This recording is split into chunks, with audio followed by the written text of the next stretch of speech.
So you're talking to the client or the prospect, trying to get them to set an appointment with you. And what's the normal response you always hear, right? I already have an insurance agent, right? So what do, right? So when somebody says, I already have an insurance agent, or I've already got coverage, here's a couple of things that you can say.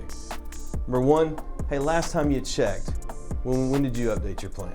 Because that's gonna put them in check and let them look back, because they haven't looked at it in a long time, right? Second thing you can say, who's your insurance agent? Charlie. Look, I'm not here to tell you to change Charlie.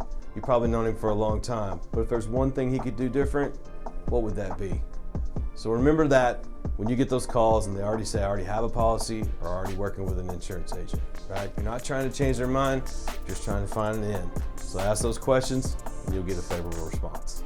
So sign up below, and what you'll learn is that these tips and tricks will be here for you in video training format. I'll take you to the entire sales process from A to Z. It's to your benefit to be able to repeat this and watch this over and over and over again. And as a bonus, every week we will meet live together and hold you accountable to what you're learning, answer your questions, get you in production, and closing more deals. We'll see you inside.